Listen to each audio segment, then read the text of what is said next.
I saw our sticker the other day when I was out running errands. Really? Where'd you see it? The post office on a Wanna poster.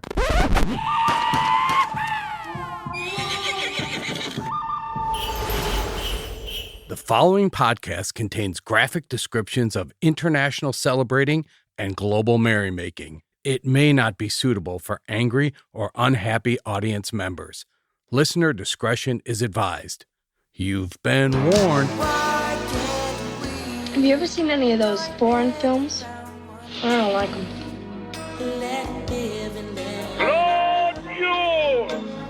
Christmas last forever. Freundliche Weihnachten! Some are born great, others achieve greatness, and some watch Christmas movies. Von Natale! Alles Kerzen! We are the wild and crazy guys! Well, they're both festive, aren't they? Joyeux Noel! And we are the Festive Foreign Film Fans. Hey, Mark, Happy New Year! Happy New Year, Bob. It's a great new year, 2024. I am a completely changed man. You look at just in 5 or 6 days that it's been the New Year's. You're completely everything. You're a whole new package. Am I glowing? You are glowing. You are absolutely glowing. And I was thinking when you said that 2024, I'm like, remember when like the year 2000 seemed like so far off and exotic, and what were things going to be like in the year 2000? Yeah, everything was going to break, and I was working in the banking industry right around then, and everyone was told to go out and take their money out and have it under their mattress because the hell was going to go pieces. I think I was like in a playpen. That could be. But I'm still, what I'm still waiting for? My hoverboard from Back to the Future. Right. It's on its way. You know what? It's on its way, though. It's not going to be a hoverboard, right? I think it's going to be a drone-like thing, right? Because they have drone cars now that are being tested. No way. They do. And it can seat 2 people. And so I think that's what it's going to Does someone fly it? Yeah, you fly it as like a car. Really, it's a joystick to lift off, and it's really a simple like a game controller type of control. But there's quite a few renditions of that out there, so it's not far away, Bob. So, Mark, you have nearly 12 months to save your money to buy me a drone car for Christmas next year or this year, but I mean, at the end of the year. I got you. Of course, it'll be decorated heavily with Christmas lights. I hope so. It will. And, Festive Foreign Film Fans right on the sides. Well, you know what? I think I can get a tax deduction if we actually put our logo on it. There you go. See? You're always thinking. That's why they had you at the bank. I got fired. No. So, New Year's, I was thinking about this because, a lot of these films that we watched, New Year's was just as big as, if not more important than Christmas in some of these foreign countries. And I was like, wow, and I thought, how is it here? It's a big holiday. Right. It's not bigger than Christmas though, is it? No, I don't think it is. I mean, I think New Year's for us, right? I think there's certainly the anticipation of the new year starting and what does that mean, and I think people use it as a pivot point in their lives, from year to year. It seems to me like it's been more and more becoming a sports oriented event, right? Yes, you're right. I mean, growing up, right, that was the big day for college football. We didn't have all these extra championships games and the 39 to 50 bowls that there was like 8 or 9 bowls all played on New Year's Eve and New Year's Day. Yes, exactly. Exactly. But yeah, I don't think I can remember times laying on the floor trying to sleep off the night before watching those games on TV. It's funny though for myself and for Sue. So when I was in high school and early college, I worked almost every New Year's Eve. I worked at a catering business, and they had a big New Year's party, and we had to have a little bit of fun afterwards. But Like even when we were married, I honestly think in all the years we've been married and dating, we went to one New Year's Eve party, and that's almost 50 years of marriage and being together. And it's just I've never been let's go crazy New Year's Eve. I've had New Year's parties and stuff, but yeah, I don't think it's as big as Christmas here. When we lived in the city, a good friend of mine used to always have a Christmas party, like a big one that he'd rent a place. And so we would go to that. But ever since we moved out of the city and, Marion's like, that's amateur night. Stay home. She makes appetizers for the kids. We watch movies. And what I find so interesting, and I think this has evolved in our lifetime, but it seemed like when we were young, didn't seem like, you had Christmas and then you had work and, and then you had New Year's like the next weekend. But it almost seems like the two are joined now. Like nobody works or does anything for that week. It's like so true. So true. Yeah, that's right. It's like one big long week. And, in my business, there's no one in, especially our customers, nobody's in, and a couple of, the schools are closed. My son works, where Brian works, his company used to be just closed. And so it has become just a nice long week of relaxation and hopefully re-energizing yourself like with the new year. And I think too, some families now you have more fractured families. So they may have, we have Christmas on the 27th with the other side of the family or with my father and his new wife or whatever, you know what I mean? Exactly. Yeah, exactly. Do you make resolutions, Bob? So Mark, this is funny. I really do. I sit down every year and I write down 10 things. And I actually, if you go back, I use like a PowerPoint or whatever and make a graphic and do the whole thing. And every year I say to myself, I'm going to bring it out at the end of the month and see how well I'm doing. I never do. But what I will tell you, and the reason why I keep doing it is I score myself at the end, +1 if I achieved it, 0.5 if half achieved it, or 0 if and so I always see how I do. And I think just the effort of at the beginning of the year, writing the things down, I do get some of them done. I really do. And I always like to see, I think the highest score I ever got was maybe 6. That's really good. And I tend to run like 2.5 to 3. Now, when you're sitting down and reflecting on that, is it is it across everything? Is it around health? Is it about work? Is it about maybe going way overboard for Mark's birthday next year, May 17th? Like how do you get drone car? No, it is. It's across the board. In fact, some of them, I know Mary Ellen, when she's seen them, she's like, that's not a resolution. That's like a goal. Like she says some of them are, I think a resolution is something you do stretch for, and some of them might be, pay off a bill. I don't know, Well, you know what though? There's two things I'd say. One is, so I don't necessarily write them down, but I do reflect on, say, what do I want to do different this year? Maybe I should write them down. That's actually good advice. But I think for most people, you gotta keep it simple. Like, what are those things you achieve? You make it grandiose to say, look, I'm going to be 6'2" and I'm going to weigh 180 pounds and I'm going to star opposite of Taylor Swift. Although, gosh, I thought you were already there. I was. Well, that stupid football player. I know. Can you believe it? I think that's, so it's got to be, keep simple. And it's really, there's an author I like to read. His name is Matthew Kelly. And he's been saying ever since I've heard him first speak almost 20-some years ago, it's like your life doesn't change until your habits change. And so, like, I think resolutions are about habits and sort of what are the things you can do, even the smallest of things that sort of, can lead to maybe just a happiness, a better version of yourself by doing things. So I do believe in them, but I just typically don't write them down. And I love the idea. The one thing that's nice about a new year is pausing and saying, okay, here, this is where I'm at. What am I going to do differently? What would I like to change? Yeah. It's kind of a nice placeholder, and I like that even more than, let's go out and, get blitzoed and, crazy. I'd rather kind of think about what's the new year going to bring. That's right.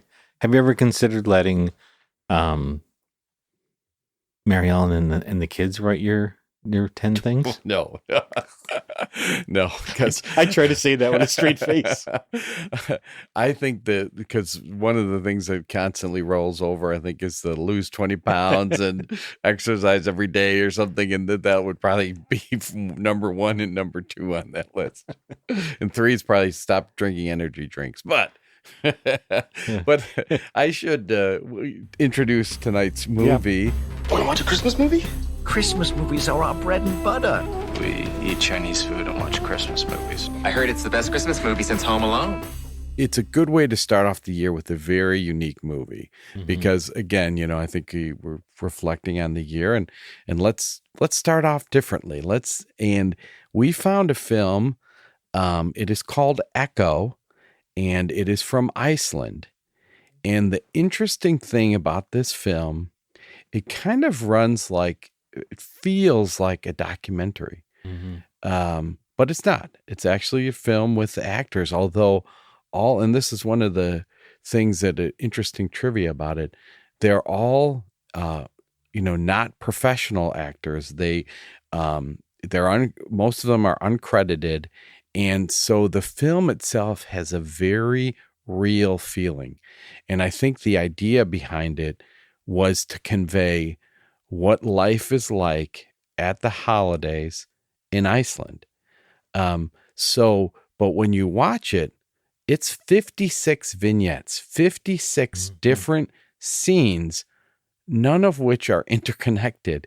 So when you first start watching it, it catches you off guard. You're waiting for the storyline, the common characters, and it's jumping around. It's, in fact, a bit jarring. Yeah.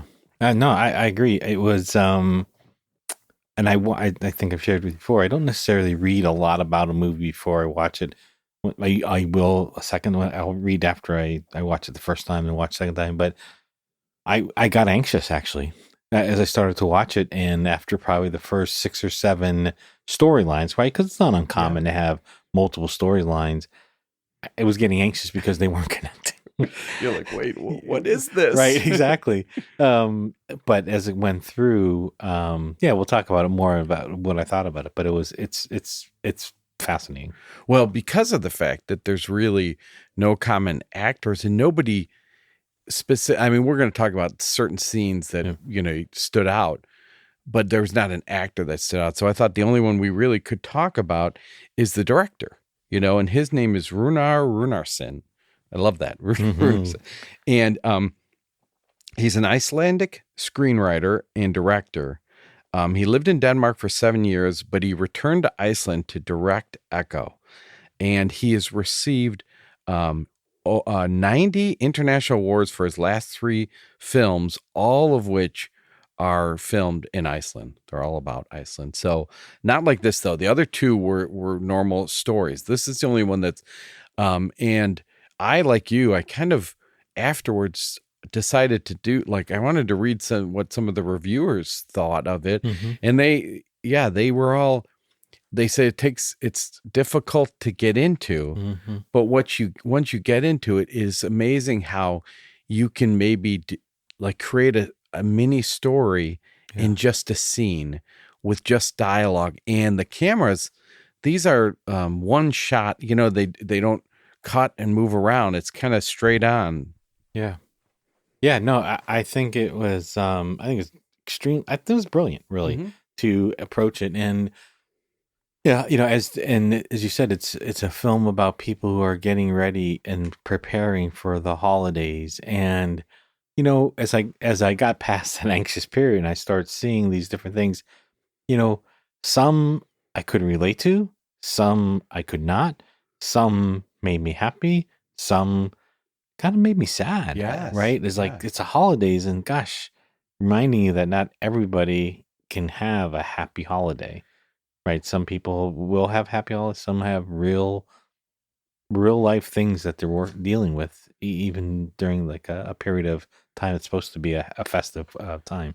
Well, and it gives you such insight into Iceland. Yes. You know what I mean? Because these feel like you're spying on someone's life. I mean, truly, they feel like there's snippets of conversation, different scenes. And again, they're all supposed to be happening around the same time. So you see, you know, some people are having a great time and there's some humor, absolutely. but for the most part, it's kind of, it could be sad.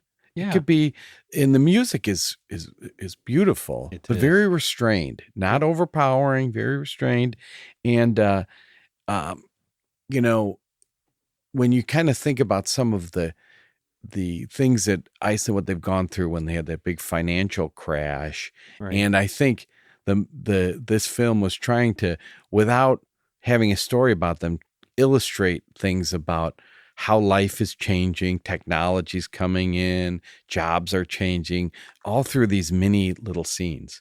Yeah, it's you know, look, one of the ones I think was the one of the most touching, if we can go there for a second, just my perspective, was the scene with little girl comes in, says hello to her dad, right? And like, oh, I missed you, Dad. So clearly it's a divorced dad who's seeing his biological daughter.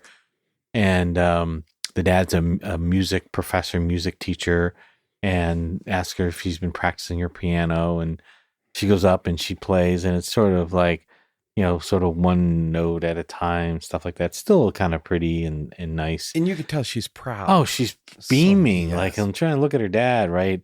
And, you know, and she wants to give him a present.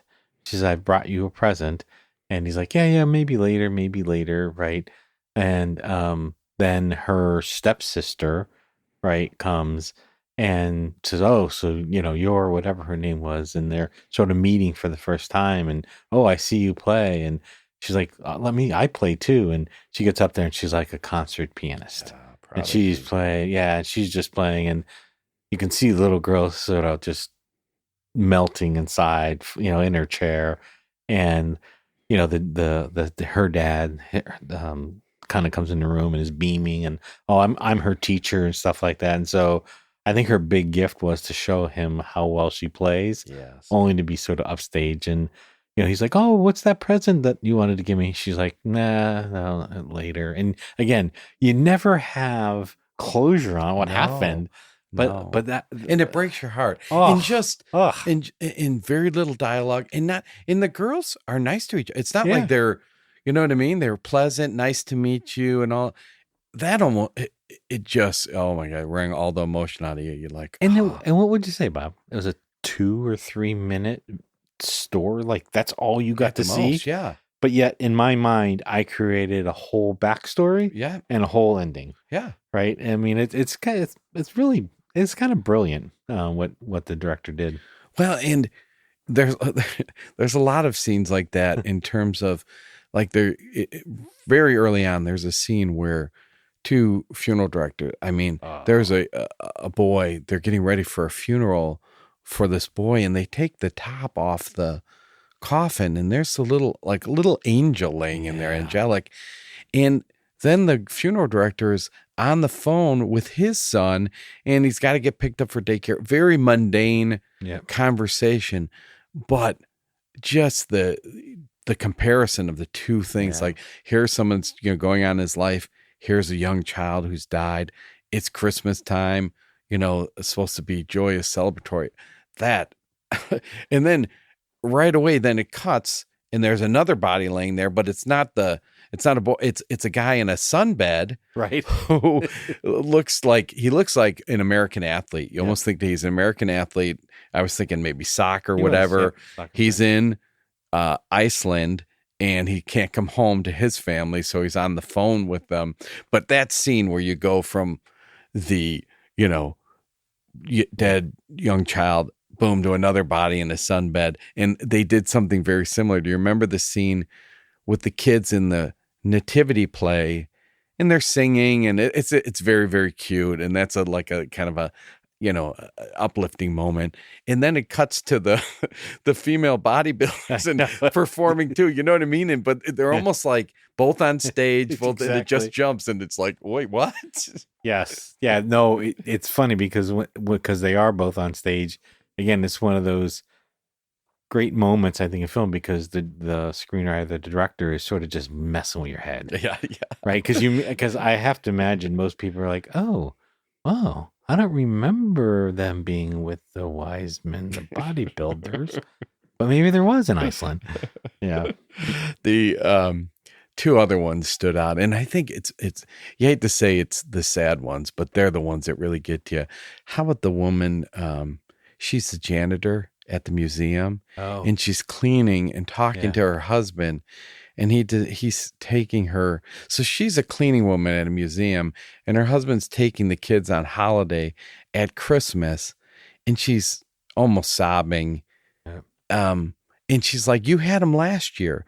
But he's taking him on a trip, and you just, I mean, again, your heart breaks for this poor woman. Yeah, but I mean, that's life, right? Yeah. There's just so many people who are experiencing different emotions.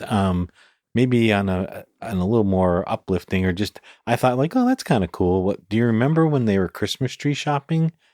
There's a scene. What I thought was fascinating was that the trees were inside in a greenhouse, and they were hanging by the top of the tree. Like for people to go and spin them around. And I thought, yeah, I wouldn't have to go with it. I don't have to hold the tree, spin it around, hold it to the left, hold it right. Literally, they're suspended from the ceiling. And isn't that the one where the guy they want to buy an indoor and an outdoor tree? Yes. He does it. It's like an outdoor tree, really? Exactly. Which the little girl was like, I want an outdoor tree, and I'm like, yeah, that was I forgot. But I was so again fascinated. Like, is that how Icelandic people buy their tree? It's not outside. Yeah. It's in a very spacious greenhouse where you can go and spin the whole tree around and figure out which one you want to take. Well, you can tell it's cold there. Oh, you can tell. Lots of snow. Lots of bundle. But again, I think there's an outdoor concert and stuff. People are there singing, watching it. But I guess it's what you're used to, right? Yeah. It's for us. I'd love to live someplace every year where it was chilly and snowy, but they looked really cold though. And this is a movie where, because I think you can't focus on the story or the actors, where you really come to appreciate like film editing. Yep.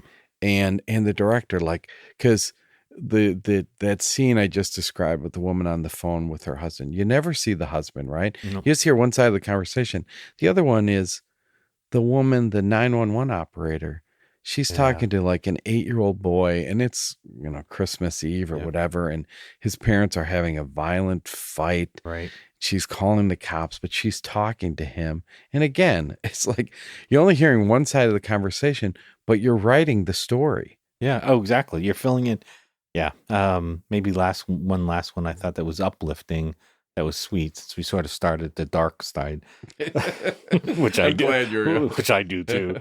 But the recovering drug addict. Oh yeah. In the clinic, good. Right? Like I think I'm glad you brought that one up. The story is starting off kind of sad and what they're trying to do and what he's trying to do, and he's meeting with 2 counselors, and maybe one's actually a nurse, but they're very, very, very encouraging, reminding him that every day, one step at a time, reminding him that they're there every day, 24/7 during Christmas. But there's a touching moment when she says, "Oh, we have a gift for you." And the look on his face, like I felt it, like I'm like, oh my God, he's going to get something, right? Like, and he's so touched. Oh, amazingly touched. Yeah. And that is where, again, it does not feel like a movie at all. It feels like you're watching this happen, and just the beautiful humanity of those 2 women and what they do. Yeah. And you know what I mean? It was, yeah. So, I mean, there's touching and hard, but I enjoyed it. That I have to ask you, the one where the guy is in traffic and the woman is like recording him, was that supposed to be humorous? Because I mean, it was, but she seems like crazy, like he's trying to assault me. She's filming it, and I was like, is this funny or not? Or well, to me, it was reflective of the age. So this was, I think you said it was made in 2019, right? And so it's very, very reflective of what happens in the world, right? I mean, this guy was not trying to do her harm, but she took this video, went on Facebook Live, right? And so I didn't necessarily think it was funny. I thought it was more of like a reflection of what happens today, right? I mean, I see it myself where like something's happening, people are filming, and I remember seeing this great, I don't know where I saw it, Bob, but it was a picture of a parade happening, and there was like 7, 8, 9, 10 people all with their phones recording, and one person was just sort of sitting there and watching the parade, and then watching the parade, right? And it's like who's really enjoying this, right? Yes. That person watching. So I thought it was more maybe the directors. We should get him here. We can ask about this. Yeah. But I think I interpret that as his view of what the world is. And you're right. Like I laugh because her reactions are so over the top and not matching reality that it's funny. But you're right. I think it is, and I think that's where I felt like if you're looking for themes in the film, some of when he talks or shows some technology. The other one is the grandmother where they have her put on the virtual reality and have her try, and that was funny. But you know what I mean? It's like new technologies and a lot of little messages throughout the whole film. So, what do you think? Is it festive? Oh, I didn't want to answer this question today. I'm going to say yes, right? Because I think it is centered around the holiday. You feel, like I said, you feel like you're watching people, get ready for the holidays, and so I think I would say it's Christmassy film, the festive film. Again, I try to be very liberal about this, and I agree with you, but I also agree it is not traditionally festive. Mm-mm. It is not. I mean, there'll be trees like we described, and there'll be decorations in the background, but it's more personal interactions around the holiday time, and I think the Christmas is in the background of everything because it's what's happening at the time, but nobody really is talking about it. They're just going about their lives. I think it helps to color what's going on, but it's not in the foreground. But I would agree that I think it is festive feeling. Yeah, I mean, anxious, like just because I wanted to set closure on so many of those stories, and but it was left to my imagination to do it. So, but I couldn't battle that anxious feeling. The first time I watched it, I think I used the word earlier, jarring. It was jarring to me. I went back and watched it a second time, and it was more enjoyable the second time still. And I think we're just so trained in watching, your 3-act story and the resolution at the end. None of that occurs here. So it's unsettling. It is unsettling. Would you watch it again? I'm pausing because I it's not that I wouldn't watch it again, but who I would really love to watch it with is I'd love to watch this with a group of students or young adults who are maybe between 13 and 17, and sort of let them absorb this and get their reaction to what they're watching. That's so interesting. I think. Yeah, I just would love to get there, like, cause would they laugh at the excuse my word, Karen with the phone, right? How would they perceive some of the sadder scenes? So I would say I would watch it again and recommend it to someone who sort of who I think could benefit from the discussion. What I was thinking was Iceland itself was probably a place years ago I never really even thought about. And it's gotten a lot of attention probably in the last decade, I would say, because they tried to, hey, stop on the way to Europe. They made the travel very affordable. And I think series like Game of Thrones filmed there. I think even Lord of the Rings. So they got, because the unique landscape, volcanoes, all that. So it is now people travel there and you hear about it much more. And I was thinking I would probably watch this again if I was going to go there. Oh, you know what I mean? Yeah. Because it gives you such a good perspective about all different aspects of it. One we didn't even talk about. Remember when they're in what is that? Like where they're in the pool Oh, You know what I mean? And they're exercising, and Yeah. it has to be, how cold is it outside? And they're in the pool. I know, but Yeah. the water looks, that actually Yeah. looked quite It inviting. did, yes, it Yeah. did. I It forgot did. about that one. Yeah. And we're going to talk about these customs. What I love, I mean, I kind of think Iceland was kind of way up there at the top of the world, and they're like, we're not borrowing any of your stuff from down below. We're coming up with our own kind of cool stuff that matches us. So they're Exactly. custom. But first we have to learn, I have to tell you how to say Merry Christmas in Icelandic. I'm ready. Gledelich Jul. Gledelich Jul. Goodly Jewel. Yule. Yeah. And what I love is that Yule, once again, you know what I mean? Those Nordic countries, they like that Yule. You Yes, know? they do. Yeah. So, and the Icelanders, they like to wish each other Merry Christmas as soon as the first Sunday of Advent comes. Oh, interesting. Yeah. So that's common. It's common greeting, like, hey, Merry Christmas, you know. But we kind of do that here, don't you? Well, like, when do you start saying Merry Christmas to people?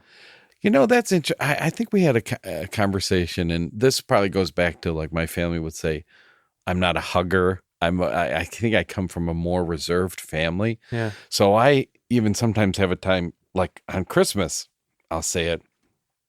I don't really go around saying it. And it's so surprising. I know. Interesting. And I think over time I'm getting more comfortable with it and all that. But no, I don't think I do, like, walk around saying Merry Christmas, you know. It feels Yeah. uncomfortable to me. Yeah, I mean, I think I might be Icelandic because I do start pretty early. I Oh, mean, that's good. I love that. Probably even right around after Thanksgiving, as I'm, you know, from when I put my first Christmas lights on or Christmas trees. To me, it's Merry Christmas and then Happy New Year. You know, afterwards. That's Probably, great. See, I want to borrow that from you. I got to get that, because I laugh at some of these Christmas podcasts. If you're on them or you listen to them, they all say, "Hey, Merry Christmas" at the end and all that, and I'm like, oh, yeah. That's a little early. All right, let's get into some of these Yeah. traditions in Iceland, because these are awesome. So, and a lot of them now, I mean, people, I didn't seem to know about them before, but they're getting way more attention. I think a lot of different shows will discuss them, but like the first one is the 13, the Yule Lads. Were you familiar with them? I heard of them, but I'm not 100% versed in it. Tell me more. So they don't have Santa Claus. What they have is these Yule Lads and their troll brothers. They live up in the mountains, and they come down and they just cause mischief. And what's great is they have crazy names like, you know, Spoon Licker and you know, and their mother is Grilla. She's the evil troll witch who eats the naughty children, and she comes down from her cave to snatch up those naughty children while they're sleeping. They also have a pet who is Jalaktorin. It's the Yule Cat, and we'll talk about the Yule Cat too, because there's all of these traditions and customs around the cat, Grilla, the kids. So the children in Iceland will put their shoes by the window, and the Yule Lads come down, and it starts on December 11th and it goes to December 24th, and they come and they put little things and these are little gifts, little toys. They put them in, and the last one, so like the small toys, candy, but the last one is a larger present on the 24th. That would be like your Christmas Eve. And then, of course, and this is a common theme I'm starting to notice in a lot of these countries, if you're bad, you get a potato. Potatoes are like, probably not in Ireland. In Ireland, that would be like your wrapped gift. But it is funny how they all give out potatoes for the bad kids. So the Yule Lads have such a colorful history. So in the past, they were a lot more creepier. And so they actually said in 1746, parents were officially banned from tormenting these kids with the monster stories about the Yule Lads that were going to come down and get them. And they all have like, just like the dwarfs, you know, you have Sleepy and he sleeps. And so each one of the Yule Lads, they have their names, and they reflect their specific traits. So, one looks through the window and one breaks into homes to lick your spoons and another will slam the doors to wake you up. So that's the mischief that they get into. And then the funny thing about the Yule Cat is, and you love this, is that the Yule Cat supposedly will eat any child who doesn't get new clothes for Christmas. And you wonder, you're like, and this has been around for 100 years old, this story. And you're like, well, why? Where would that come from? And it came from back from the time when the women the clothes were all homemade. They're made. So you had to get the clothes done for Christmas, in time for Christmas. So the story was, if those clothes weren't done and your child didn't have new clothes, the Yule Cat was going to eat them. Wow. That's all I could say. Wow. I hear all that and go, man, I want to go there. Oh my gosh, these people have to be so great. You know what? Very creative, very... I don't want to digress from the thing, but I think a homework assignment for you and I is, what would our names be, right? So we can't use spoon liquor because that's already taken. Oh. So I think we need to contemplate our own names and talk about it on a future podcast. So who's going to take beer drinker? Well, that's what came to mind. So we have to eliminate that. All right. We have that for a future episode. So, and now this next tradition, another great one. Really, it says a lot to me about the people. Mm-hmm. But so usually it's very common gift in Iceland is to give books. And that you might say, maybe that's a reflection of, it's going to be dark up there. Yep. For months, so people get books. It started from, there was a tradition where they would put out, kind of like where you had the Sears catalogs and the JCPenney catalogs, they would put out a catalog called the Julabokalat. And it was like a catalog of books to buy for gifts. Interesting. And the word means Christmas book flood. It's a flood of books. Yeah. That's great. So a lot of books are published at this time, and Iceland is very proud to say they publish more books per capita than any other country. Oh, that's fascinating. Now, originally, the tradition was you would get your book on Christmas Eve and you'd start reading it right away that night, and everybody would be a quiet night and everyone was sitting around and reading. And most people say, that tradition hasn't carried on into the 21st century. Probably people are all on their phones like you described her. And but they give books, and it's just they're not necessarily reading them that night of Christmas Eve. They're probably enjoying the evening with their family. Right. And the question is, it's like, where did this begin? Most of it says it started around World War II. Paper was one of the commodities that wasn't rationed during the war. And even after the war, paper was still cheap and plentiful.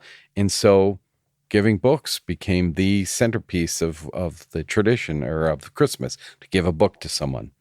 So they have a lot of bookaholics there. That's a good thing to get addicted to. Yeah, and there is a statistic that says half of the country's population read at least 8 books a year. Impressive. I know. Look at that. There is another holiday at the Christmas time. December 23rd is a holiday called Porlaxmassa, or Thorlax Mass. It's named for Thorlak the Holy, Thorlax Mass. Oh, it's Thorlak the Holy One. He's one of Iceland's only saints. And this tradition is everyone goes downtown and they go shopping the last day on the 23rd before Christmas, because all the stores are going to close, and it's just kind of a fun thing. Like, let's all get out and go shopping.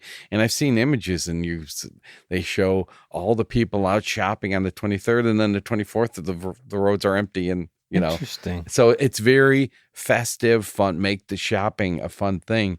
And they usually will have on this day to eat, there's certain food items to eat. So one is a fish called skada. Mark, do you remember the scene in Echo where the guys were in the garage? Yep. And they were cooking something in the fish. garage. Yep. That's the skada. And the reason why they cook it there is because it smells really bad. It smells like ammonia. And people will say it'll last in your house for weeks and weeks. So they'll cook it outside. But that's something to eat, like that they'll eat skada. They eat these fried leaf breads, which I love. That reminds me, speaking of Lord of the Rings, right. the bread, the elf bread, loofah bread. And it's a flat bread that's deep fried in cow fat.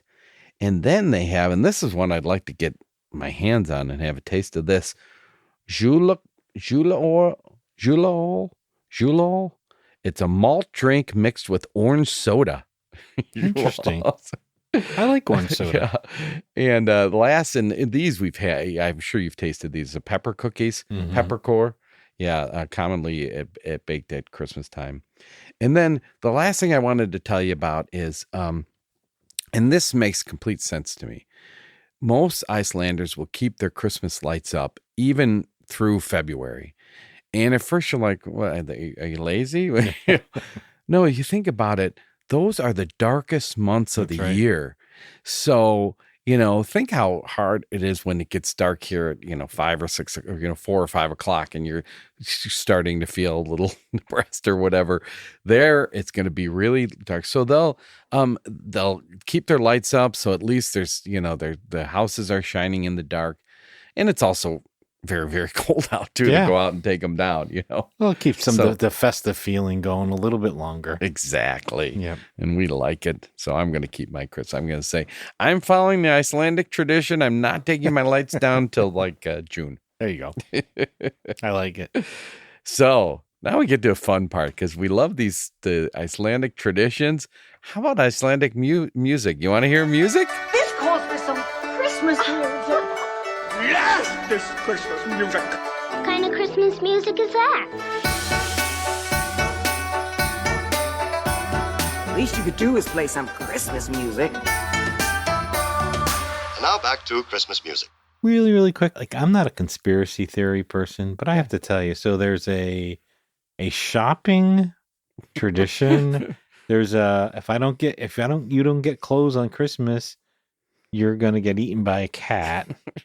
And then there's the teachers who are promoting the book reading. Like, I don't think they're really traditions. I wanted to research this. I'll get back to the audience. It's a country run by school marms. But let's listen to some music.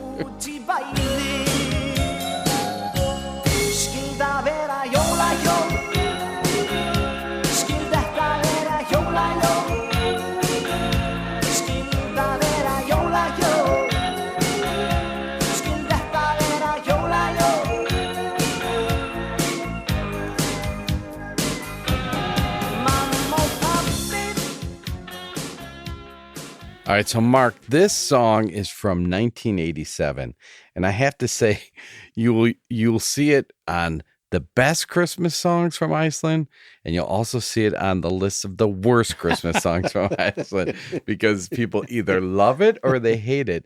And the song is called well, first off, the band name is Sniglabandin, and this is their song Jólahól. Jólahól. And what it is basically, it's like it's a kid singing about, he sees a giant package wrapped in silver paper under the tree, and he keeps saying, could it be a Christmas bike? Could it be a Christmas bike? He wants to know whether that's his Christmas bike. And obviously it's trying to tap into this universal theme that we have of we all want a bike. As a child, we want a bike for Christmas. That's right. Sniglabandin, they have a 40-year history. This song became an unexpected big hit. I don't think they ever thought it was going to be, but it actually was what it kind of made the band. They became well known because of this song. it became like the most popular song for decades, so much so, and it was played so often that people, like I said, hated it. And then it disappeared for a long time. And then, but in recent years, and maybe it's the nostalgia factor, it's come back, and it has had over 1 million plays on Spotify, which when you think of the size of Iceland, how small it is. That's right. That's pretty amazing. So, well, maybe after people hearing it here, that can grow to 2 million. Yeah, exactly. Never know. Exactly. That's our influence. It is. But Mark, I'm going to take this song and I'm going to change it, and it will be, could it be a car? Could it be a hover car? Zone? Car. No. Could it be a drone car? Okay. Could it be a drone car? That's my guy. I'm going to be my song. Could it be a drone car? Got it. Okay, so we've seen a lot of Christmas films now. We got a bunch under our belt, way more than probably you ever thought you ever would. And I would say they've been pretty good in terms of, because I think they're foreign. They weren't too obviously Hollywood formulaic. But now I'm saying to you, Mark, what do you think is needed? What makes a really good Christmas film now? Now that we've seen a bunch and a lot of different perspectives in that. And don't say 56 vignettes, please. No, it's a really good question. And I think, so what makes a good Christmas movie for me is I like to be taken on an emotional journey. Like, I want to get connected to what's happening. I obviously love the setting, right? Right. There's got to be some background. It doesn't have to be snow either, right? It doesn't have to be snow, but certainly decorations, or just maybe understanding that something is happening during the Christmas season. But I think I like getting connected to people's stories, good or bad, or happy or sad, or whatever it is. And, there's no such thing as a Hollywood ending, right? So it doesn't have to be a perfect ending, right? It's okay to be left out there with, maybe unanswered questions, certainly not 56 unanswered questions. But yeah, I think that's what, and I think Sue and I both like similar movies. Yeah, because that's, I was wondering about because I was trying to how does Sue feel about movies? Yeah, I think we tend to like and dislike the same things when it comes to movies in general or Christmas movies. Like, I think it's, it's rare. Although I would say rare exports. I keep going back to that movie recently, but that, I don't think that one she found is that's not really a good Christmas movie. But what about you? What about you, Mary Ellen? So I kind of lined up more, I think, along the lines with you and Sue, emotional resonance. I needed the film to really touch me, and when I do feel it, and when there is an emotion, strong emotion, that makes the movie for me. It becomes a favorite that I like to return to again and again. I really do. What is interesting about Mary Ellen is, and I think it's more reflective of, she gets very stressed out about political activities and the state of the world and climate, these things. She worries about a lot of things that she really has no control over. So I think for her, she wants uplifting, she wants fun, she wants to laugh. So for her Christmas film would be something really positive, and mine is it. And not that I think we enjoy the happier films, but even if it's not, I think if it tugs at my heartstrings, I like it. Yeah, same, definitely same. Okay, so on our way out, I got to give you a quote, please, and I hope that this kind of is our reflective of our Icelanders. Because you're alive and the world is big, you should be feeling some freaking Christmas spirit. That's by Anna White. I'm ready. I feel it at most days, and I'm freaking happy. So we want to start the year off right. We want your input, a lot of it. Give us feedback. Tell us your Christmas customs. Send us your recipes. Rate our podcast. Rant about your spouse. Try to sell us an extended auto warranty. Anything. We want to hear from you. Reach us at festivefans@gmail.com. We're on Facebook.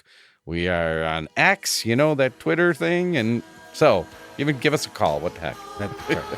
Actually, we're done. Done. It's over. It's over. It's over, kaput, finito. It's over. It's over. Over. This has been a Waysound Studio production. And sound engineering on our show is by Jake Fontana.